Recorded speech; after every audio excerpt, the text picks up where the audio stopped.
교도하도록 하겠습니다. 15절부터 거짓 선지자들을 삼가라. 양의 옷을 입고 너에게 나오나 속에는 누락질하는 일이라. 열매로 그들을 알지니 가시나무에서 포도를 또는 엉겅퀴에서 무화과를 따겠느냐. 이와 같이 좋은 나무마다 아름다운 열매를 맺고 못된 나무가 나쁜 열매를 맺나니 좋은 나무가 나쁜 열매를 맺을 수 없고 못된 나무가 아름다운 열매를 맺을 수 없느니라. 아름다운 열매를 맺지 아니하는 나무마다 찍혀 불에 던져지느니라. 이러므로 그들의 열매로 그들을 알리라. 나더러 주여 주여 하는 자마다 다 천국에 들어갈 것이 아니요 다만 하늘에 계신 내 아버지의 뜻대로 행하는 자라야 들어가리라. 그날에 많은 사람이 나더러 이르되 주여 주여 주의 이름으로 선지자 노릇하며 주의 이름으로 귀신을 쫓아내며 주의 이름으로 많은 권능을 행하지 아니하였나이까 하리니 그때 내가 그들에게 밝히 말하되 내가 너희를 도무지 알지 못하니 불법을 행하는 자들아 내게서 떠나라 가라 하리라.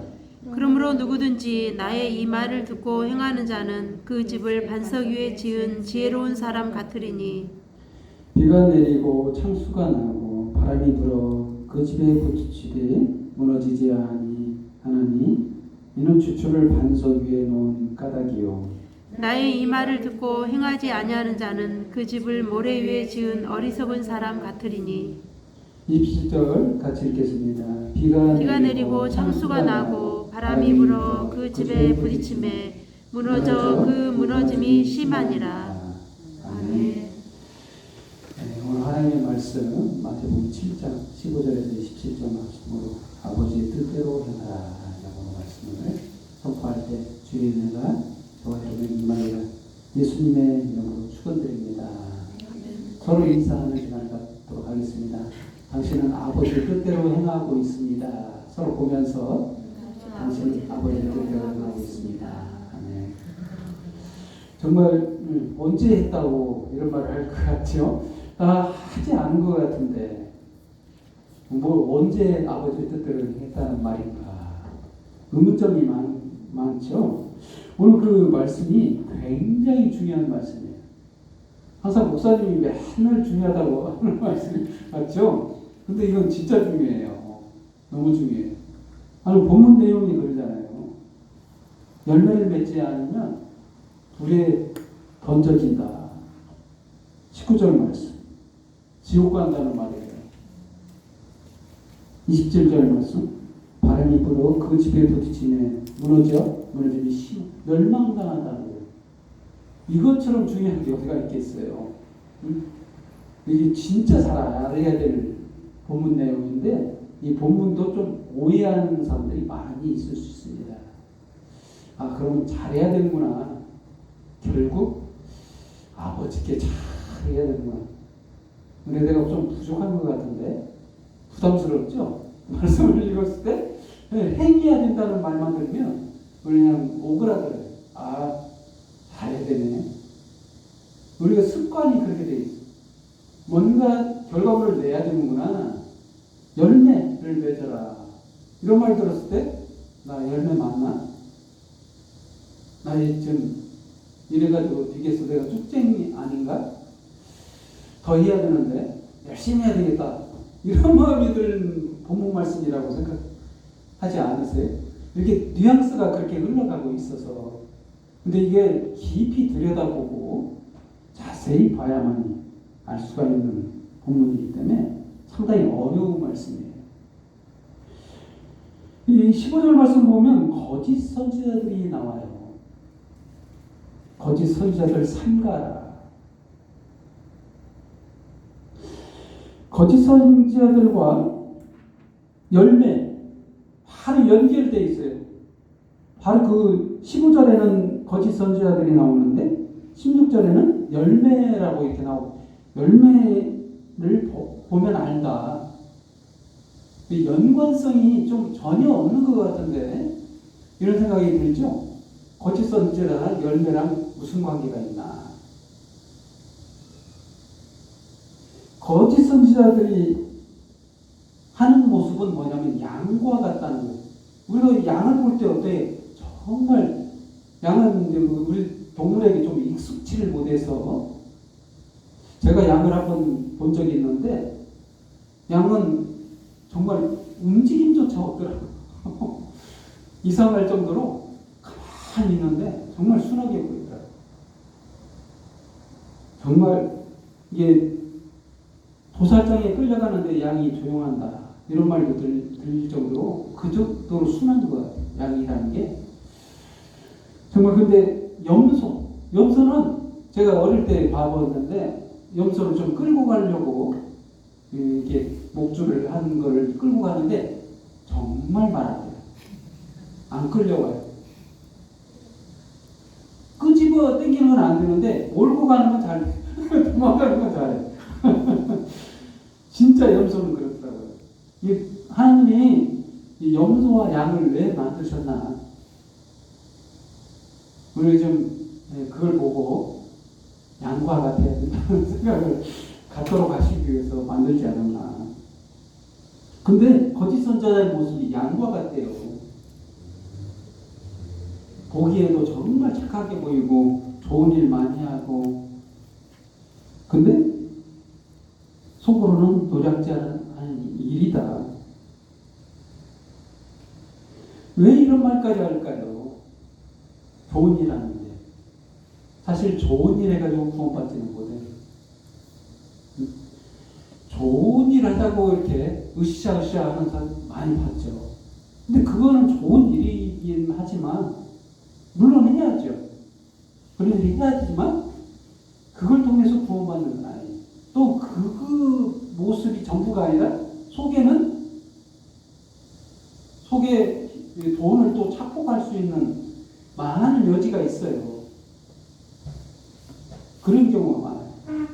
그래서 그 거짓 선지자가 나왔는데, 근데 열매하고는 무슨 관계가 있느냐? 열매는 굉장히 중요한 첫 번째 주제로, 그래서 열매. 우리가 열매를 바라보는 관점이 바뀌어야 돼요. 우리는 농사꾼이 아니라서 좀 이해를 못할 수 있는데, 농사를 지으면 자기가 노력해야 되기도 합니다, 농사가. 근데 이게 요구 조건이 여러 가지가 필요해요. 정말 하나님 없이 농사 질 수 없어요, 사실은. 근데 요즘에는 농업이 발전해가지고 인간이 다 해버립니다. 해버리고, 빛이 없으면 빛도 전구를 켜서 해버리고, 물도 없으면 물도 주고, 영양소도 없으면 다 체크해가지고 다 해서 뭐 수경재배라든가 이런 거 다 해버려요. 이걸 인간의 공로라고 합니다. 이 농사법을.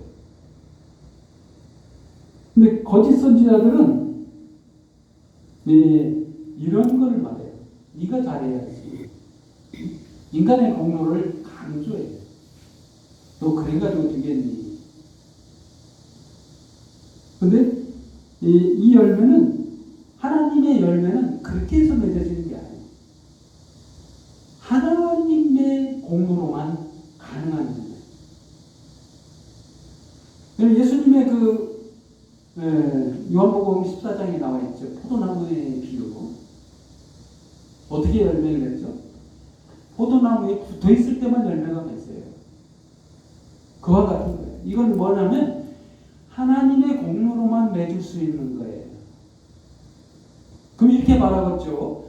어떻게 해서 하나님만이 열매를 맺어요? 지금 농사법을 보면 인간의 노력으로도 충분히 열매를 맺는데,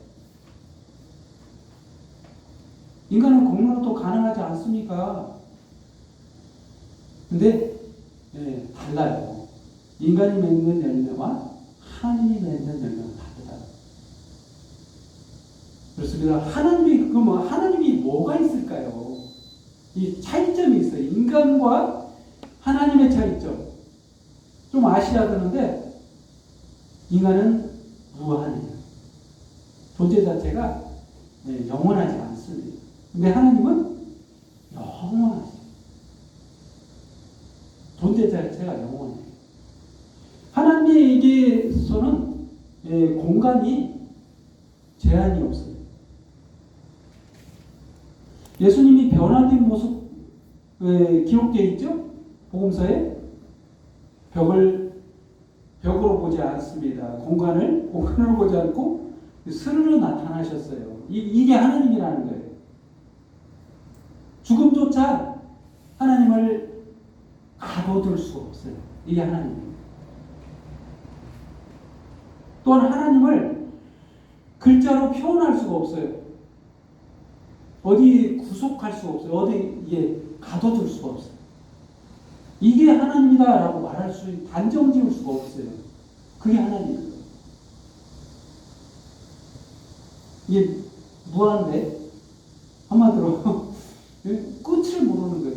시작과 끝이 없고, 이게 하나님이시다는데, 이게 하나님인 거예요. 우리가 열매를 맺는다는 건 그와 같아요. 응? 하나님께서 이렇게 공급받으면 그걸 공급받는 거예요. 우리가 열매를 맺으려면 그걸 맺어야 되는 거예요. 하나님으로부터 그걸 받아서 내게 없는 영원성, 그걸 하나님으로부터 공급받는 거라는 거예요. 이게 열매라는 거예요. 그래서 예수님께서도 영생이라는 단어를 썼죠. 영생. 영원히 생명을 누린다는 의미, 영원성. 이 하나님의 영원성을 가진다는 거예요. 한마디로 요약해서 말하는 거예요. 이것뿐만이 아니고 여러 가지 하나님이 가진 속성들을 다 열매 맺는다는 거예요. 이게 열매라는 거예요. 근데 거짓 선지자들이 하는 말이 뭐냐면, 너 그렇게 해서 안 돼. 더 해야 돼. 잘해야 돼. 그거 가지고 되겠어? 이런 말들은 인간의 말인 거예요. 인간의 열매예요. 인간에게서는 그것들로 통해서는 영원성을 거두지를 못해요. 맺히질 않아요. 거짓 사람들이 그렇게 강조하는 이유가 뭐냐면 다 돈 때문이에요. 어떻게 보면 나중에 다 자기가 가져가요. 그래서 일이라고 하는 거예요. 그들의 열매로, 이게 16절 말씀, 그들의 열매로 그들을 알지니 그 가시나무에서 포도를 또는 엉겅퀴에서 무화과를 따겠느냐. 그렇습니다. 영생이 없는데 영생을 어떻게 거둬요? 거짓 선자들에게는 영생이라는 자체가 없어요. 근데 어떻게 영생이 열매를 맺겠어요? 영생은 예수님밖에 없는데. 이걸 진리라고 하는 거죠. 이 진리를 모르면 어떻게 되냐면, 신천지 이만희가 내가 예수야, 그럼 그냥 따라갈 수밖에 없는 거예요. 모르니까. 뭐가 진리인지 모르니까. 많은 목사님들이 그렇게 막, 진리? 딱 물어보면 예수님. 이렇게는 말해요. 물론 맞습니다. 예수님 자체가 진리세요. 근데 뭐 하죠? 예수님. 예수님. 맞긴 맞는데 뭔지 모르겠죠, 잘. 우리들은 좀 구체적으로 알 필요가 있는 거예요. 웬만한 목사님들보다 더 여러분들을 많이 알 수 있는데, 이걸 알아야 돼요. 진리는 핵심이 뭐냐면 예수 그리스도의 십자가의 공로를 말하는 거예요. 진리하면 예수님이 하신 일, 이것만 알면 다른 거는 좀 몰라도 괜찮을 수 있어요. 진리하면은 예수님 거기까지만 아는데 거기서 더 깊숙이 예수님이 하신 일을 알아야 됩니다. 하나님이 하신 일 중에 많이 있어요. 천지창조 있습니다. 중요하죠. 하신 일 중에 가장 큰 일이 뭐냐? 십자가에서 죽어주신 거예요. 이러려고 창조했고, 이러려고 지금까지 우리를 인도하셨고, 우리에게 영생을 주시려고 십자가에 죽어주신 거예요. 그걸 믿습니까? 이게 열매인 거예요. 믿음으로 화답할 때 바로 저와 여러분이 영생의 열매가 맺힌다.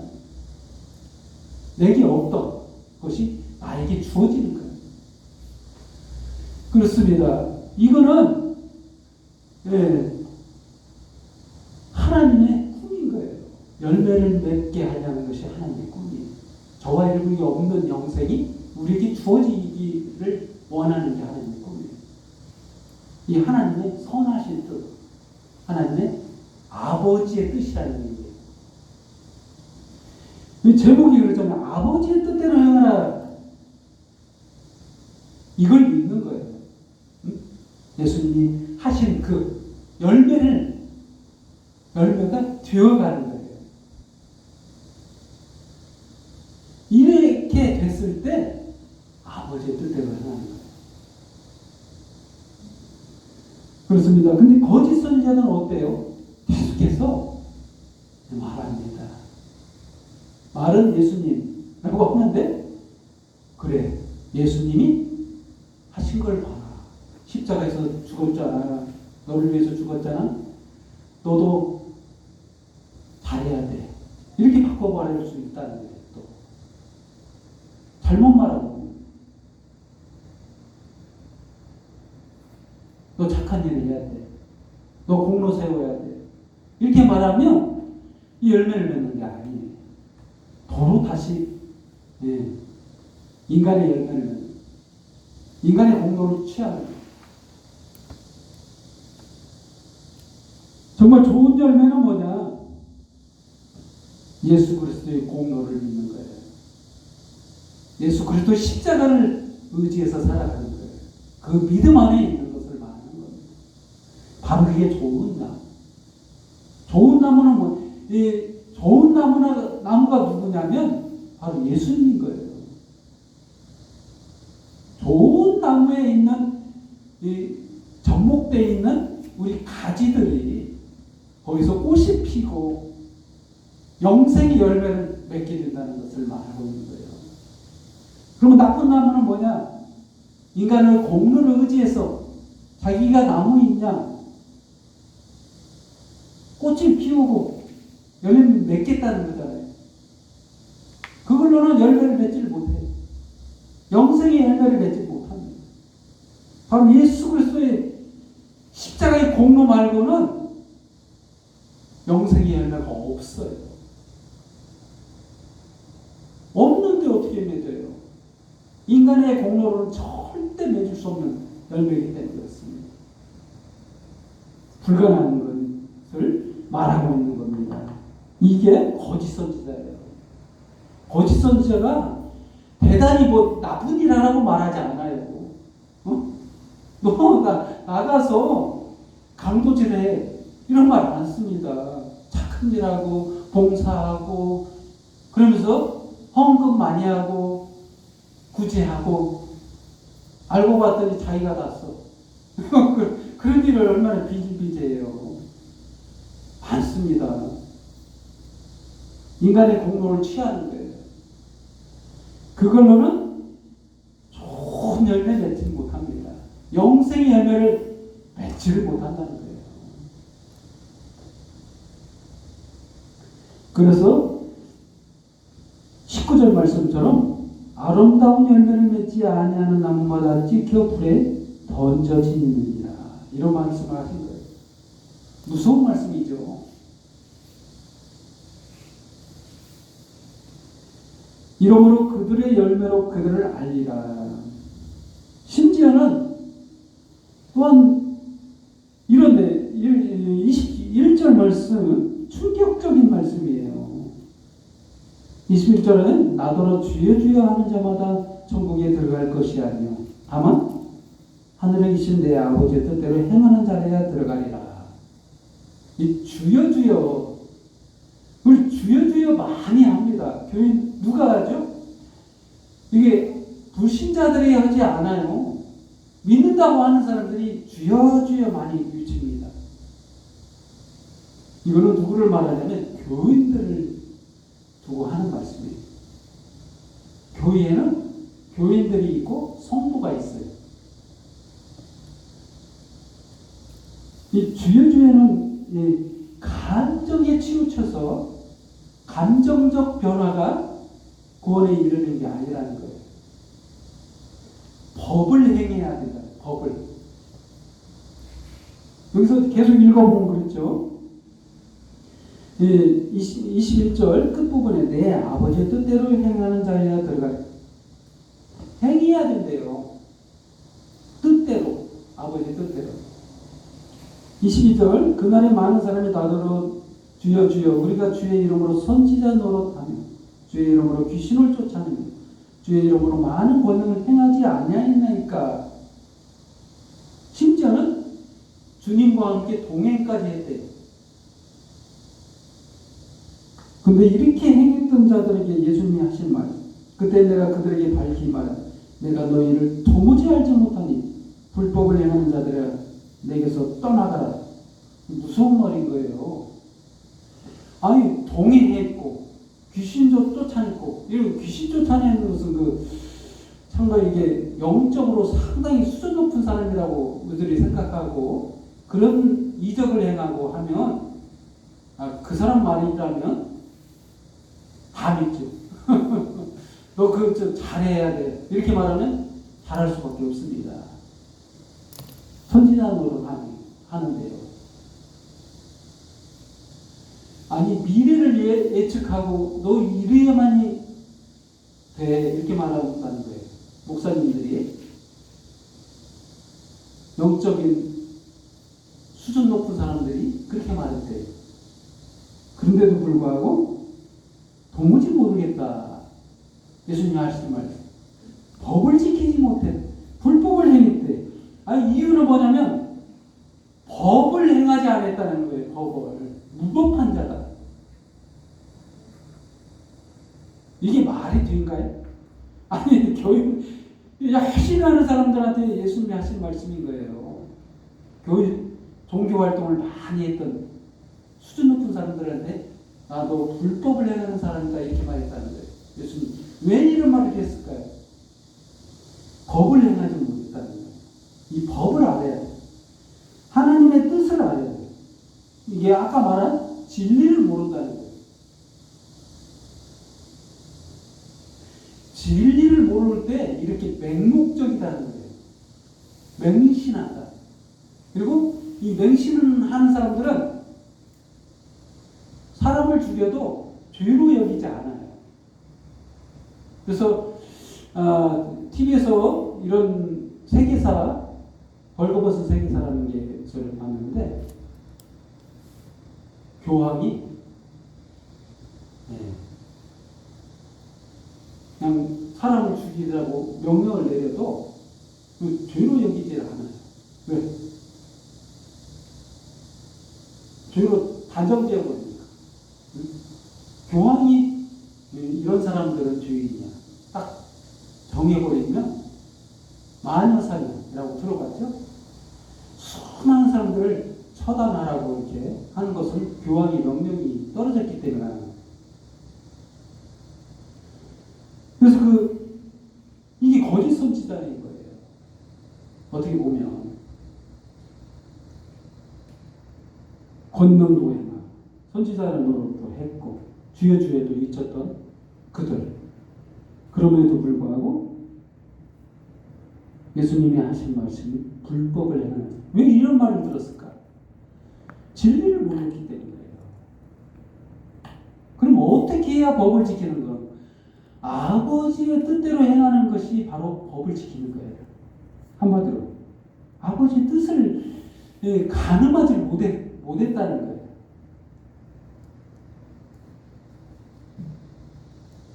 그래서 불법을 행하는 자들아. 그럼 어떻게 해서 법을 지킬 수 있느냐? 아버지의 뜻은 바로 예수 그리스도의 십자가. 예수님을 이 땅에 보내셨잖아요. 아버지가. 그래서 아버지가 너의 모든 죄를 예수님 그 죽음 그 대신해서 받고 너희 죄를 용서하마. 이게 아버지 뜻인 거예요. 아버지가 원하는 방법대로 그 공로를 십자가의 공로대로 그 믿는 자들 이 법대로 하겠다는 거예요. 이게 아버지의 뜻이에요. 근데 이렇게 하지 않았다는 거예요. 주여주여만 외치고 감정에 치우쳐서 아버지의 뜻은 외면했다는 것을 말합니다. 귀신도 쫓아내고 권능을 행했음에도 불구하고 아버지의 뜻은 도무지 보지 않고 그러면서 불법을 행했다는 거예요. 도무지 모르겠다. 넌 법을 지키지 않았다라는 거예요. 그렇습니다. 그래서 두 번째로 불법을 행하는 자. 불법을 행하는 자와 법을 지키는 자가 누구인가? 조금 전에 말한 것처럼 우리는 법을 지켜야 돼요. 아버지의 법. 아버지의 궁율의 법, 은혜의 법을 쫓아가야 돼요. 율법이 아니고 사실 율법은 예수님이 지키셨어요. 완성하셨어요. 그래서 이제 은혜의 법을 쫓아가요. 예수님이 십자가의 공로를 의지하는 저와 여러분들이 바랍니다. 그리고 세 번째로 나의 이 말, 예수님이 하신 말씀인데 24절 말씀. 그러므로 누구든지 나의 이 말을 듣고 행하는 자, 그 집을 반석 위에 지은 지혜로운 사람 같으리니. 또 26절 말씀, 나의 이 말을 듣고 행하는지 아니하는 자. 나의 이 말을 듣고 행하는 자가 있고 나의 이 말을 듣고 행하지 않는 자가 있대요. 근데 결과물은 어떻게 되냐? 멸망과 구원 두 갈래 길밖에 없다는 거예요.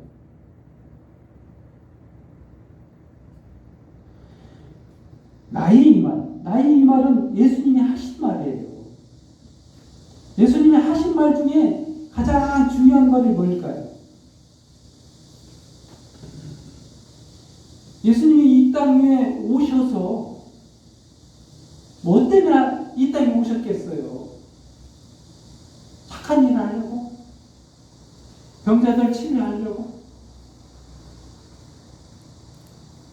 무슨 이적을 많이 행하셨잖아요.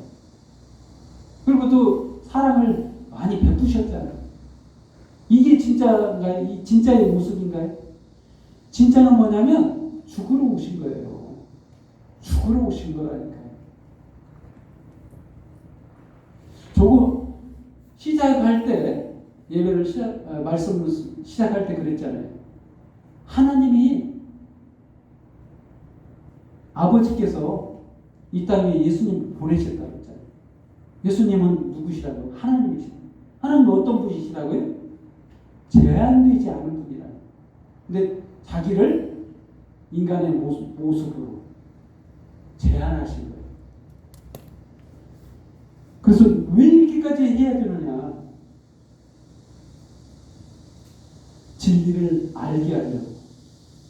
저와 여러분이 정말 진리를 깨닫고 진리 안에서 열매를 맺고 영생이라는 열매를 맺고 정말 아버지의 뜻대로 행하기를 원했기 때문에 그랬다는 거예요.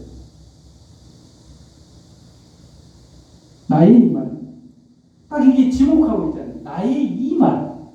이 말이 근데 이게는 뭐예요? 정말 이 본문 말씀만 봐가지고 도대체 무슨 말이 이 말일까? 우리한테 언제 한 말이 있었었나? 이렇게 이 본문 가가지고는 해석하기가 어려워요. 나의 이 말. 나의 이 말은 어떤 그 말을 지칭하고 있는 거예요. 한 중요한 말을 지칭하고 있어요. 여기 본문에서는 구체적으로 거론하고 있지 않지만 예수님의 생애, 모든 성경, 전체를 보면 예수님의 죽으심을 말하는 거예요. 십자가 죽음, 해산의 수고를 통해서 영생을 잉태하는, 저와 여러분이 그걸 믿었을 때 그 공로로 구원을 얻는 그 진리의 핵심을 말하고 있는 거예요. 거기를 향해서 말하고 있는 거예요. 예수님은 지금 이 본문에서는 그 직접적인 연관성이 하나도 없기 때문에 해석하기가 어렵지만 그 말이 지금 지칭하고 있는 거예요. 거기를 향해서 말하고 있는 겁니다. 그렇습니다. 그래서 나의 이 말을 지키는 자는 어떠한 자와 같냐면 반석 위의 주초를 반석 위에 놓은 까닭이다. 집 짓는 거와 같은데 아주 단단한 반석 위에 지은 집과 같다 이거예요. 주초를 놓은 것 같다. 이건 무너지지 않는다는 거예요. 영원성. 아까 얘기했잖아요. 열매. 똑같은 얘기를 하고 있는 거예요. 예수님은. 이 집은 하나님은 집을 짓고 있는 거예요. 성전이라는 집을. 무너지지 않는 집을 짓고 있는데 반석을 어디다 해야 되냐면 예수님이라는 반석 위에 집을 짓고 있다는 거예요. 지금. 예수님이 왜 반석이냐? 십자가에 죽어주셨기 때문에 그렇다는 거예요. 아까 이만희가 반석이 될 수 없는 이유가 뭔지 아세요? 나 대신 십자가에 죽어주시지 않았기 때문에. 그리고 이만희는 영원성이라는 게 없어요. 하나님이 아니기 때문에. 결과물이 영원성으로 나올 수가 없는 거예요. 예수님만이 하나님이시기 때문에 그에게 가지고 있는 그 영원성이 나에게 전가되는 거예요. 열매로 맺어지는 거예요. 그렇습니다. 예수라는 반석 위에 서 있다는 거예요. 좋아요. 결론을 드리겠습니다. 아버지 뜻대로 행하는 자가 누구냐? 저와 여러분이 지금 이대로 행하면 되는 거예요. 바로 예수님의 십자가의 공로에 의지해서 믿음 안에서 살아가는 게 그게 행하는 거예요. 아멘? 기도하겠습니다. 하나님 아버지 감사합니다. 저희를 태초전부터 창조전부터 부르사 정하시고 예정하사 하나님 자녀로 삼아주셔서 감사합니다. 이 시간 이 예배를 통해 주님의 그 높으신 뜻과 아버지의 계획 다 알았사오니 이제 주님의 뜻대로 살겠사오니 주님 은혜를 한없이 베푸셔서 저희가 항상 아버지의 생각대로 아버지의 뜻대로 살아가게 하여 주시옵소서.